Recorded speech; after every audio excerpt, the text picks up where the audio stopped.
So today I have a big surprise for all of you, and I'm very excited about this. So I'm really excited to show it to all of you as well. Wow, এবার শাকিব খানের soldier সিনেমার লুকের প্রশংসা করলেন বলিউডের শীর্ষ নায়িকা রাশমিকা মান্দানা। সম্প্রতি তামিলনাড়ুর একটি ইন্টারভিউতে রাশমিকা মান্দানা শাকিব খান প্রসঙ্গে বলেন, শাকিব খান ইদানিং দুর্দান্ত কাজ করছে।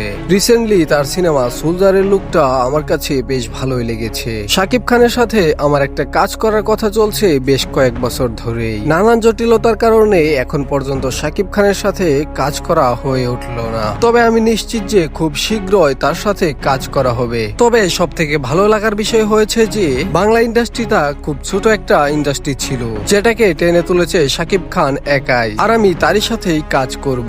জি হ্যাঁ দর্শক, সম্প্রতি একটি ইন্টারভিউতে কিন্তু খোলামেলা ভাবেই কথা বলেন রাশমিকা মান্দানা। যদি শাকিব খান ও রাশমিকা মান্দানা একই সাথে ফিল্ম করে, তাহলে সেটি হবে ঢালিউড এবং বলিউডের সব থেকে বড় প্রাপ্তি। কেননা ভারত এবং বাংলাদেশ মিলে যতগুলো বাংলা ভাষাপ্রেমী মানুষ রয়েছে, তাদের কাছে নিঃসন্দেহে শাকিব খান সেরা। অপরদিকে এশিয়া মহাদেশের ভিতরে সব থেকে সেরা নায়িকাটাই হচ্ছে রাশমিকা মান্দানা। তো দর্শক, আমি তো চাই শাকিব রাশমিকা একই সাথে মুভি আসুক। আপনারা যদি শাকিব রাশমিকার জুটি দেখতে চান, তাহলে অবশ্যই কমেন্টে জানাতে পারেন। ধন্যবাদ।